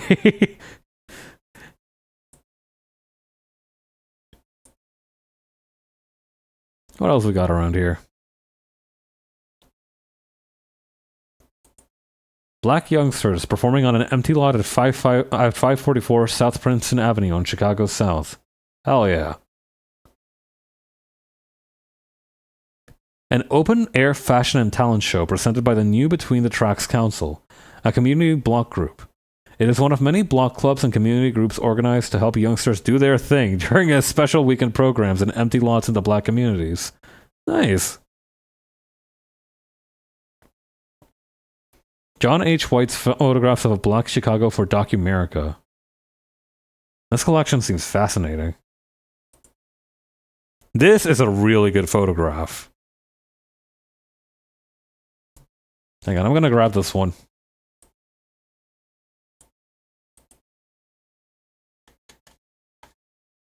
What is CZ? Hang on. Public domains gov, labeled CZ0 license. Dedicated the work to the public domain by waiving all his or her rights to the work worldwide under copyright law. You can modify, copy, distribute, and perform the work, even for commercial purposes, all without asking permission. Huh, neat.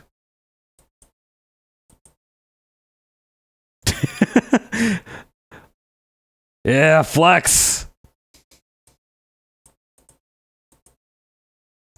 I don't know. It's always funny. It's always funny when kids try their darndest to flex.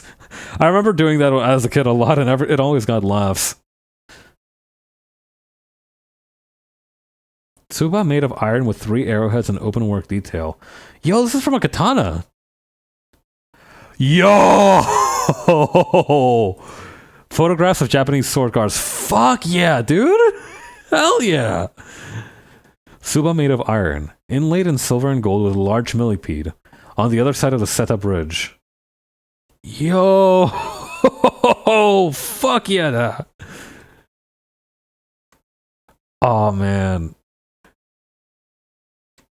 It is a shame, right, that we don't get to see, like, a lot of the focus of swords is on their shape, right, and their general silhouette, and that makes sense because normally we don't focus so much on the inside of the sword, but you look at these and you see how much craftsmanship can go into something as simple as a handguard. Like, look at these things; these are gorgeous.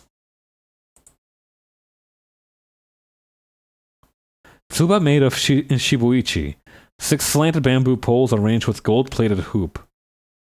Tsuba made of iron, open work, shaped like a heraldic crane. What about this one? Open work. Koto and peony flowers in positive and negative silhouette within gold-plated hoop. Oh yeah, I can kind of see the Koto, actually. I like these ones that are shaped like birds the most. Tsuba made of iron, open work, jumping horse within a plain hoop. Oh, this one's so cool too. Silhouetted wild geese in the rain. They were cooking. Tsuba made of ironwork, open work with 2 intertwined bamboo reeds.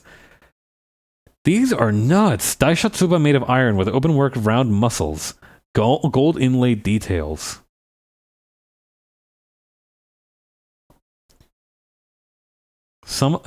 This centipede one, holy shit. These are so cool. Too bad for that grandmother that really likes having a beach-themed bathroom. I'm gonna be that grandma someday. My bathroom curtains are already like the sunset on a beach. I'm like halfway there. I just need to start bedazzling my mirror with seashells and shit. Yeah, this one here that has like an entire poem on it is crazy. I thought those were numbers. Mount Fuji in the Cloud, Tsuba. God damn, you got that shit on!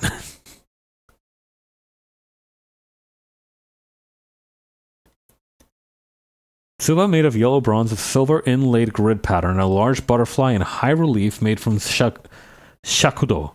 On the back, grid pattern and flat gold inlay. God damn, these are cool! Look at the... How did they even do that? Okay, shakudo. 2 for Nanaku. 2 butterflies in relief, whose lower wings are folded on the back side, one engraved in gold, the other made of shakudo featuring mother of pearl eyes on the wings, with a golden body and feeler. How did they make that texture on top?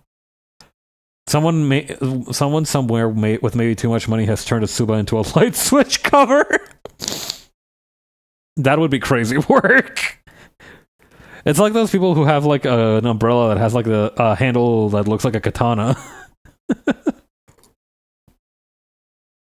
That would go hard though. Like, imagine if you had The damn open work silhouetted cranes. The seafood boil warrior. These are so cool. Hey, this is an eye exam. George Marley's eye chart.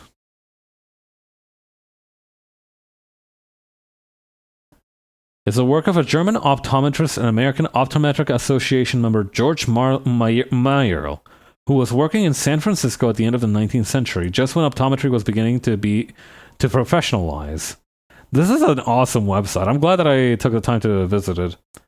The chart was a culmination of his many years in practice, and, according to Mayoral, its distinctive international angle served also to reflect the diversity and immigration which lay at the heart of the city in which he worked.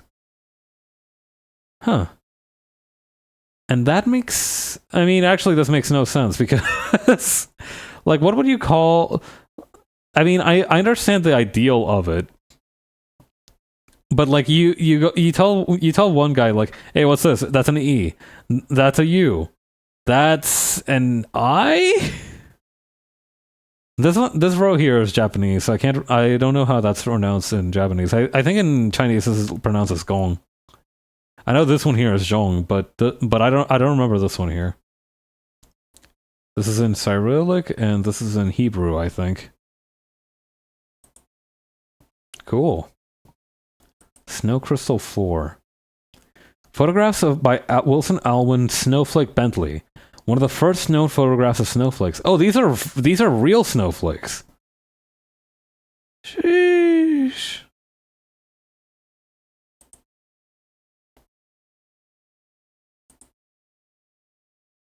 What is this guy?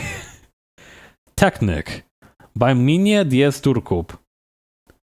In January 1924, a German studio photographer of some status, Minya Diaz Turkup, took portraits of a young avant-garde artist couple, Lavinia Schultz and her husband Walter Holt. These photos are unusual, partly because the couple's faces are never visible, and partly because the costumes they're wearing are so bizarre. This, I gotta... Kamen Rider! Yo, that's just straight up Kamen Rider! Sentai... These are straight up Kamen Rider villains. These are so cool. Wait, hang on. Let me get a closer look at some of these. Stance the fuck up. Oh, I like these.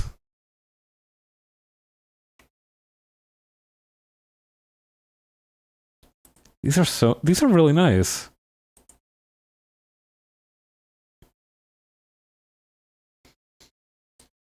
What's going on here? This feels like it needs a lot of context to explain. Guy who watches Le Voyage Sans la Lune and goes, yo, this is like my Sentai! Le Voyage Sans la Lune is definitely like old head tokusatsu. Persian demons from a book of magic and astrology. Ah, I see. I don't know. These look kind of samey. This one's kind of interesting because it's also like a sun or something. But a lot of these are just like half-naked dudes with very visible nipples.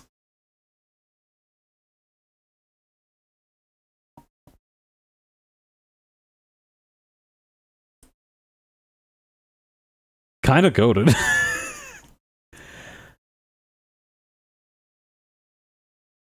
Oh, this is a whole collection of gymnastic photographs, huh? That's a lot of dudes.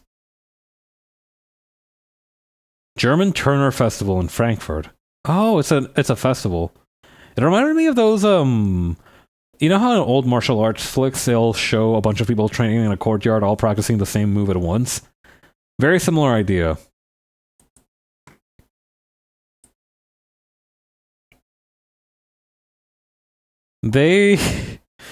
Gym clothes have made some drastic developments since this era, haven't they?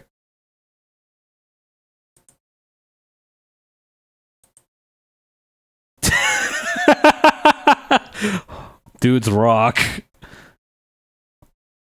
Turner's jousting. Fuck it, stab each other off the horse. One of you gets a shield and the other one gets a gambeson. Whoever lives, lives, and whoever dies, dies.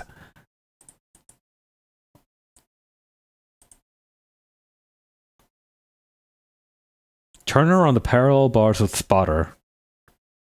You know, I never realized that like calisthenics people could have spotters because I always assumed that was more kind of like in the realm of weightlifters.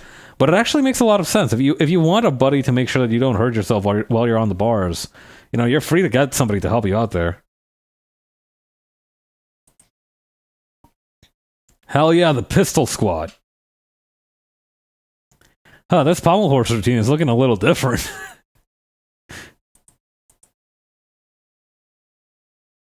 These are fun. I like this one especially. This feels like the kind of shit the normal kids would get up to. You know, instead of dudes from the 1902s.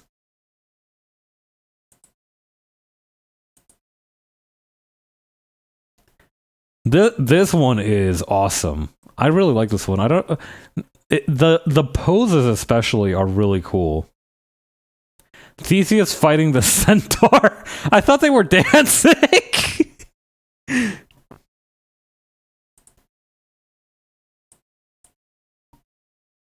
Turner's on the rings.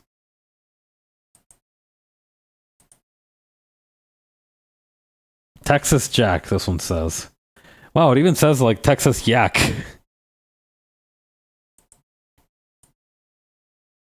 Kimono design. Ooh, please God, yes! Designs from kimono pattern books. We are so back. Look at the colors on some of these. Ooh, I really like how striking the red is on this one.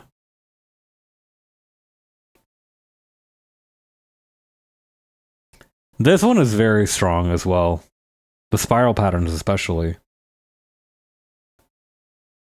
I like this one as well. Very minimalist. Kimono, which translates to wearing thing in Japanese, is both a modern invention and a millennium-old style.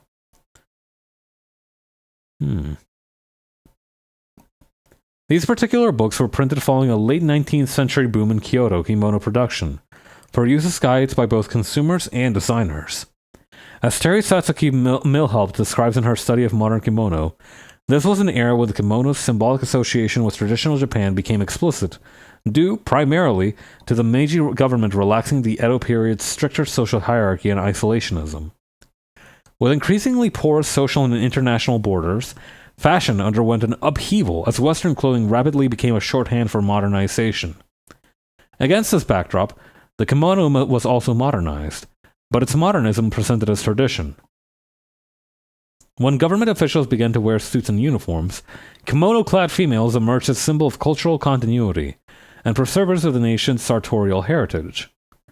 As is often the case, national myth-making was built on the back of global exchange. The newfound textile technologies used to produce these heritage-heavy garbs became possible thanks to Japanese delegations collaborating with the United States and Europe to research dyeing technologies. Huh. That is fascinating as well. You see the cultural exchange happening there.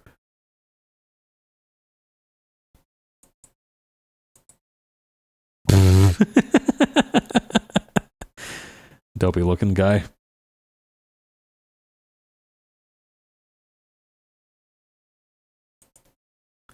Shan Xiongjin, the peasant uprising leader during the transition from the Sui and Tang dynasties.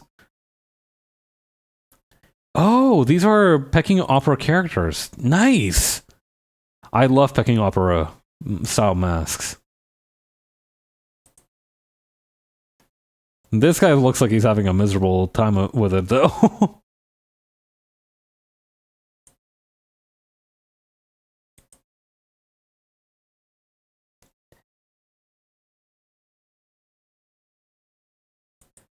Yo, I like this one. The water goblin mask. Well, I guess it's not really a mask. It's more like a character. It's a little bit of both, right? It's very much like a media dell'arte where the mask is the character, but the character is represented by the mask. Or it's the other way around. The mask is not the character, but the character is rather represented by whoever's wearing the mask.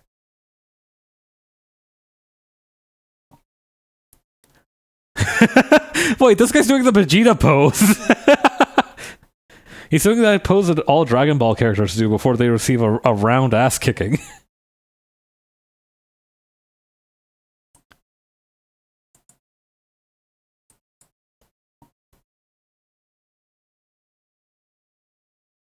Gotta see how he gets his ass kicked. For sure, for sure. What's this one about? More patterns. I'm in love. All right, let's take a look at this. Design magazine Shin Bijutsukai. Shin Bijutsukai, New Oceans of Art magazine, appeared during a watershed in Japanese publishing history, when pattern and design books became standalone works of art. I believe the website also sells prints of these images if you want a goblin or a night mermaid on your wall. That's awesome! Said like the print button isn't sometimes on the screen. Hang on. Download image, photography, change view. Hang on. Iris available. I mean, they are public domain. You could very much just grab this and ask some random person with a printer to just print this one out. Might only be some of them. That's fair. Internet Archive. Let's take a look at some of the other ones that we've seen. Download. Oh, wait, it's up top here. More than 2,500 of the images are available to buy as high-quality prints. All right, let's see. Let's see what merchandise. Oh, hey, this is one for the pattern book we were just looking at. Yo, this is from the Fortress book we were looking at as well. Here's one from that children's book that we've looked through also.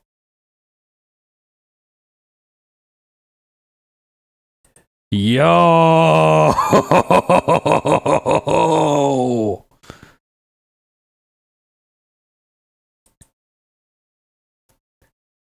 Really strong selection here. I'm noticing that we see the Shin Bijutsukai popping out a lot. Maybe it's some kind of classic too. Yeah, close up your home instantly. Pyramid of Men. That doesn't look particularly comfortable.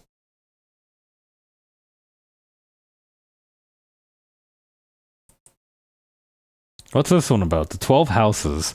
Diagrams from Dr. Alesha Sivarta's Book of Life. Ooh.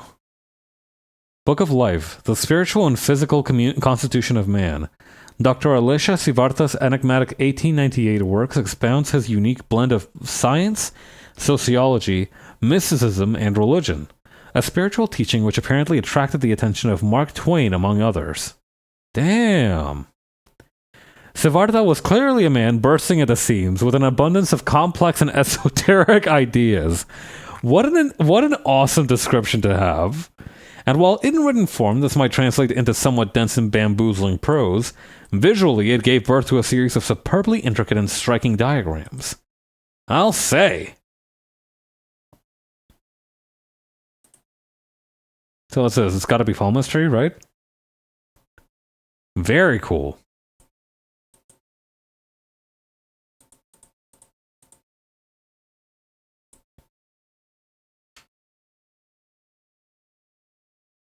Blackwork print with a bezel supporting grotesque above 3 smaller bezels. What's this one about? Paper gems. Early modern blackwork prints. That's a lot of ink. But these are very well made. I'm not so much a fan of these ones where it's got a bunch of tiny details all over it, but I do really like these ones that look more like emblems.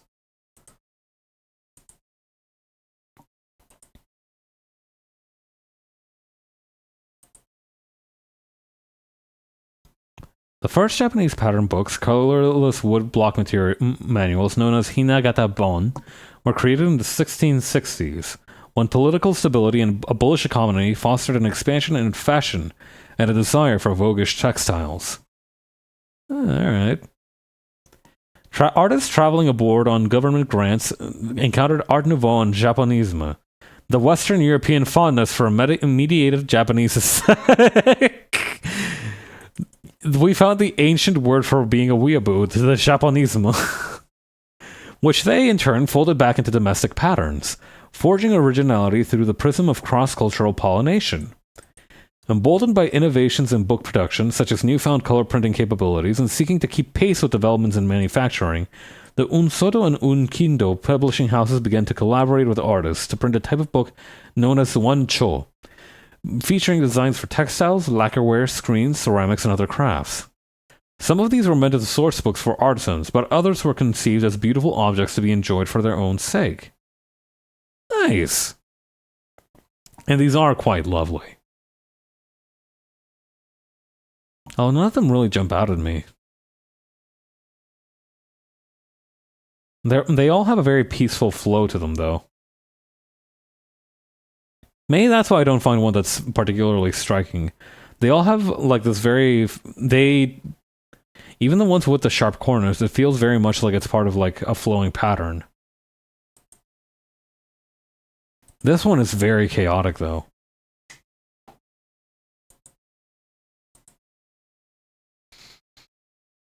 Well, we have gotten absolutely zero drawing done, but I feel like this was a couple of hours well spent, honestly.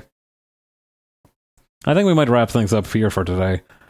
But yeah, really cool website, Public Domain Image Archive, from the Public Domain Review.